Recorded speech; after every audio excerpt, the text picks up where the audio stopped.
Yeah, it's been interesting to see since and I learned this through watching one of your videos that the reason why DeSantis waited till, I guess, like, late May to announce, that he was running was because he had to wait for some kind of, uh, like some kind of a deal or policy in Florida that The law. normally So he if pushed you the announce right, if legislature. you announce that you're running, you have to resign. He pushed the legislature to change the Florida resign to run law so that he could run for president and also keep his job as governor, because there is a law called resign to run that said that if you were going to run for another office, you would have to resign. Like Byron Donalds had to resign from the Florida House when he ran for Congress. Okay. And Ron DeSantis himself resigned from Congress to run for governor when he ran in 2018. So it really just says a lot about a person when they're willing to act in such an authoritarian way, like literally changing the law just to benefit themselves and their own political aspirations. This isn't something that's really going to benefit other people. It's just, a carve out so that Ron DeSantis can basically live like a welfare queen. He wants, he wants the Florida taxpayers to pay for his lodging at the governor's mansion, to pay for his security and his transportation and his travel, to pay for his childcare for his 3 children. But what? We're going to have a part-time governor. We're going to have an absentee governor. I mean, the guy's like a welfare queen at this point. So what was the point of even running for re-election as governor if you weren't going to actually serve out your full term? What would you say to people who like Ron DeSantis because of how he handled COVID and how he's handled Florida and how he's fought against Disney and I think that it's overblown and overhyped. I mean, look, I live in Florida, and the fact of the matter is that the Disney situation is a disaster. If anything, Disney has trumped DeSantis. I wouldn't exactly call Ron DeSantis's war with Disney a victory. I mean, there's been thousands of jobs that have been lost in the state of Florida as a result of his war with Disney. And now he's being sued and he's using taxpayer money to fight this lawsuit, which is really just an ego damn. trip for the governor so that he could have fodder, right, for this woke agenda for his presidential campaign, because Mm. everything about Ron DeSantis is about wokeness and the culture war, as opposed to economic policy and foreign policy and immigration. And, I'm not saying that the culture war doesn't matter, but at the same time, like, what are you going to do for the economy? What are you going to do with regards to foreign policy? Like, these things matter more to everyday Americans than just, what Disney, like the types of causes that Disney World is donating to. Right. I So wonder if yeah, I wonder if his focus on fighting the woke is to kind of match what Trump has been up against. I feel like they're throwing lawsuit after bullshit lawsuit at him to trying to, like, just bog him down, and I feel like if you look at what's happening to Trump, like, it's the establishment clearly going after him, like, to me, it's like, oh, they still can't get over the fact that he ran and won and, woke up so many people yeah. to the mainstream media, and they're just Well, I mean, trying I to get think it's back at all him. very phony, right? Because all of this stuff, like this entire, I guess you could say, persona that Ron DeSantis has created, this facade that he's presented to the state of Florida and really our entire country over these last few years, has been an effort to try to mimic, right, Donald Trump's personality and his mannerisms, all the way down to like his hands, his hand movements, the way that he signs things. There's videos that show it. Hmm, It's like he's trying to be Donald Trump, except interesting. it's not that he wants to be Donald Trump to take his policies. He wants to be Donald Trump to pretend that he's going to replicate his policies and, be the torchbearer for the America First agenda and then stab MAGA in the back, because his policies are anything but America First. And as somebody who lives in Florida, look, I ran for Congress in 2020 in Florida and we had lockdowns. I couldn't even knock doors for most of my campaign Wow. because in Palm Beach County, where I was living, they were threatening to arrest people if they violated lockdown orders. So I think that for other people that live in blue states or people like in Jersey or New York or, California, when you look at Florida, it's like, wow, it's such a 180, right? Because of how drastic it was in California. But we still had lockdowns.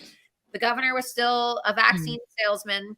He wants to try to rewrite history now in his effort to, run for president and challenge Donald Trump. But, when you actually look at his record and you look at the fact that a lot of his initiatives have been struck down and they haven't really gone through, for example, right? They said, oh, we're going to block hormone transitioning therapy for children in the state of Florida. Well, everybody's like, woo, go Ron DeSantis. And obviously I'm against gender transitioning hormones for minors, but it's a lie for Ron DeSantis to say that, it's illegal in the state of Florida now.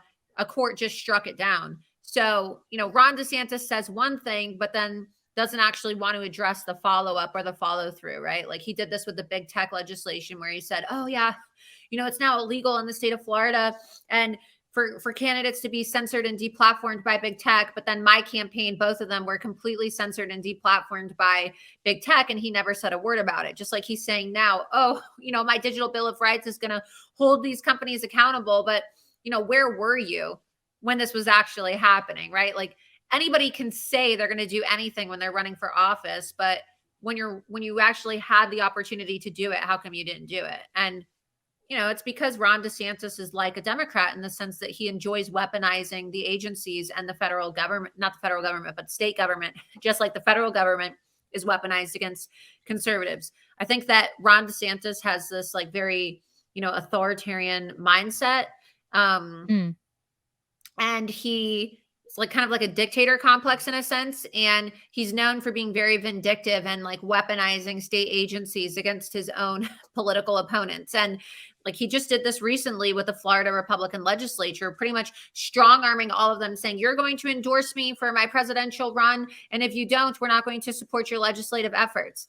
And like, he's not the one directly saying this, right? But he has his chief of staff going around making threats to Republican lawmakers who feel like, oh, well, I'm not going to get the funds that I need in the budget unless I support Ron DeSantis. And, that's what dictators do. That's what authoritarians do in these third world regimes and countries that really aren't too, different from our country these days.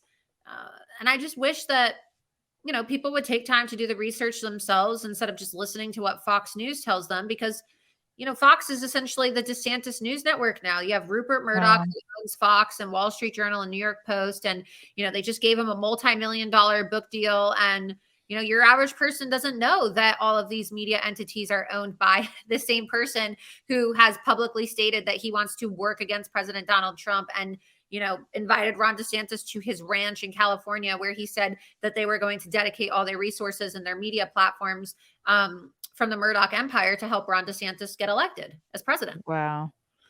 Yeah, and this is a good comment from Larry. DeSantis pissed off many Floridians here with his 2-month world tour pretending he was president. And that, I guess he's referring to his book tour. 2 months. It's like 7 months. He's been going on a tour since November when he won re-election. So this has been going on for almost like 7 months now. So, look at November. The governor was, out of state giving speeches, and really he's not here in the state of Florida. And the fact of the matter is we're nearing hurricane season here in Florida. And we're going to need a governor that's actually going to be here to address any catastrophe or damage that Floridians sustain from hurricane season. And while DeSantis is busy pretending to be some presidential, wannabe Donald Trump candidate, the state insurer of last resort, the citizens insurance, property insurance that millions of Floridians are now policyholders of, they have gone insolvent. Which means that if there's a massive environmental catastrophe like a hurricane or some kind of tropical storm that does a lot of damage, most Floridians who have this policy are not going to be able to have their claims fulfilled. And there's already a crisis in the state of Florida because over the last year, over 6 main Florida home insurance providers and auto insurance providers have gone completely insolvent. And you have a lot of Floridians now who don't have insurance and they're scrambling to find insurance. And the insurer of last resort through the state, which is overseen by the governor, has no funds.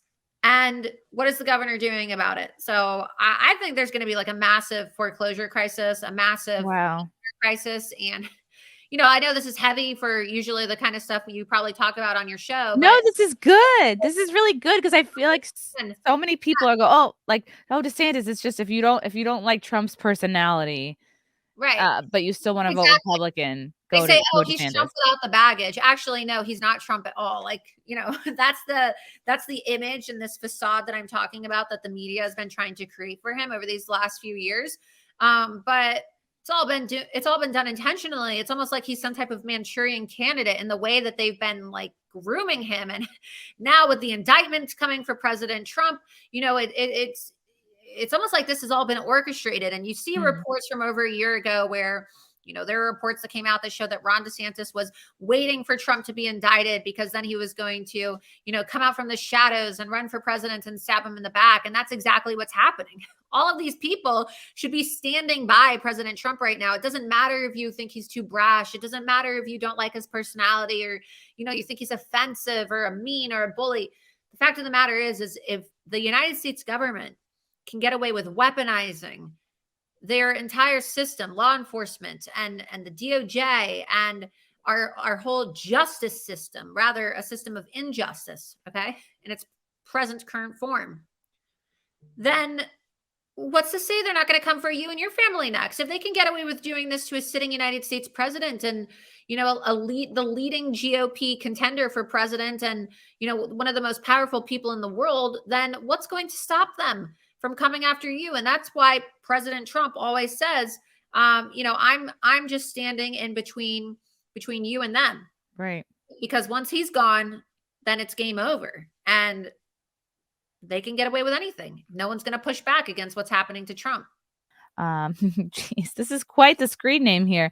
Jay's gaping butthole. Laura is a no BS MAGA lady like Mrs. Lake. You won't get help from DeSantis. Trump said day one digital bill of rights. Trump 24. Nice. True. And now DeSantis is trying to come out and steal Trump's idea. So, everything that DeSantis does, it's a ripoff of what Donald Trump has done. Even his campaign slogan, "Oh, the Great American Comeback," DeSantis 2024. Well, the Great American Comeback was the name of President Trump's speech about our economy in 2020. So everything that Ron DeSantis does is a ripoff from Donald Trump. And it's very sinister because he's tried. A lot of people fell for it. They said, wow, Ron DeSantis, he could really be president someday after Trump serves his second term. Yeah. I think that's when I say he's a Manchurian candidate. I think that's how the media intentionally wanted him to be portrayed. Because look, there were other states that handled COVID way better than Ron DeSantis. There were other states that were open before Florida. There were other states was North Dakota like completely unscathed? Yeah, and there were a lot of states that were open and had less restrictions at first, right? When COVID first happened, Florida had one of the most draconian lockdowns out of the entire country. People want to forget this. Not only did we have lockdowns, but we had checkpoints in order to get into the state. So when you were driving from other states into Florida, you had to be checked. So wow. They want to pretend like Florida is some free state where woke goes to die, where, everybody's free and we have no medical tyranny. But there was once a point in time when you had to enter a checkpoint in order to get into the state of Florida during COVID. That's crazy. Yeah, I remember because I live in New York, they were like shutting down entire it was insane, like entire towns. It was really wild. Matthew Hammond, who should be Trump's VP? I like anti-ESG Vivek. Oh, Ramaswamy. God, I don't know. I have no opinion. I like Carrie Lake. Honestly, I think Carrie Lake should be his VP. I think she's a badass. Yeah, we need someone who's no nonsense, who's going to be loyal, Yeah. Trump's biggest issue is like the loyalty issue. We need people who are going to be loyal because as we saw in his first term, look, Trump's got the policies, Trump's got the charisma, Trump's got the energy, but he's got an HR problem. And I think that, the biggest issue is going to be whether or not he gets a better team this time around. And then people will say, oh, this is my favorite line, right? Oh, Trump had such bad hires. How can we trust him in a second term? Well, Ron DeSantis literally just hired everybody who worked for Trump in his first term. So if you didn't like all the hires that Trump had in his first term, what makes you think that they're going to be better working with Ron DeSantis? So, I mean, it's just incredible dishonesty coming from the DeSantis camp. And I don't know, for your everyday person that doesn't follow this closely, people who are normal, who, aren't total political junkies like me, who actually have social lives and leave their homes till 4 a.m. online, like reading, all the different political op-eds. You could have a social life, Laura. But you know what I'm saying? Like, sometimes I have to remind myself, like, hey, you're not really normal, in the sense that there's other people out there who are not paying as much attention because they are not as immersed in this as you are. And so I find myself getting incredibly frustrated with Mm. people. But, a lot of times people are busy, they're married, they have kids, they're working 2 jobs, sometimes 3 jobs, and they're just turning on the radio or the news to get the debrief of what they hear. And they're just kind of believing and hoping for the best that what they're hearing on TV or on the radio is true. And it's not a lot of the time. So I can understand why a lot of people get duped into believing false information about candidates, or believing that people are, it's that somebody who they're not, somebody that they're like falsely presenting themselves as.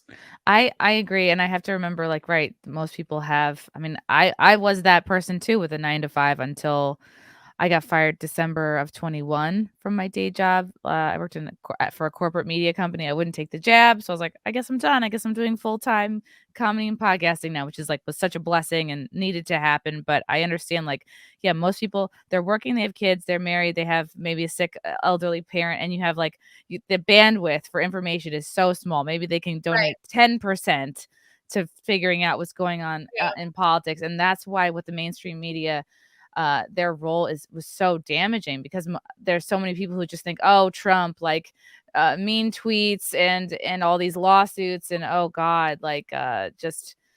But then you look at, like, legitimately what's going on with the Biden family and the ridiculous corruption, and, like, just the fact that Hunter is a crackhead and everyone just seems to be okay with it. It's like not a big deal. That's what Trump really did for me, was wake me up to fake news, and just hearing him say it over and over again. And then one day it just clicked. And then the pandemic, so I had all this time to look into stuff, and I was just like, Yeah. wow. Yeah. Yeah. I mean, the pandemic, in a sense, even though it was awful, it was kind of the silver lining, or the blessing in disguise, was the fact that so many people were locked down. They were able to consume more information, and it made more people wake up to what was happening in our country, and it caused more people to start paying attention. And I was sitting on an airplane yesterday, and next to a lady who said the same thing. She's like, I love Trump. I could never admit it because I live in California. And I don't know. I was never really political, but after COVID, and when Gavin Newsom locked the state down, and his kids were going to all their private lessons in their private schools, and Oh, my kids had to stay home, I just started to start paying attention more. And it's true. Like, how many yeah. people were not involved? Pelosi getting her hair cut. Yeah. How many people were not involved, and then they finally woke up because they were just so outraged? It's something that affected everybody, regardless of where you live in the world. Everybody was affected by COVID. So I have to remind myself of that sometimes, because Yeah, it's not that they're willfully stupid or not curious or don't wanna know the truth. It's just, like, their bandwidth. They just don't have the time. Love you guys. Thank you for the chats. Thank you for the comments. I will see you guys tomorrow. Bye. Bye. Alright, love you guys. God, I don't even wanna leave. This candle smells so good, I don't wanna leave. Alright, love you guys. Talk to you soon. Bye. Love you all. Join the Discord. Feet. Love you all. Wow. You guys are awesome. Come and get it! Bye, guys. Bye. Now I'm really leaving. Love you. Bye.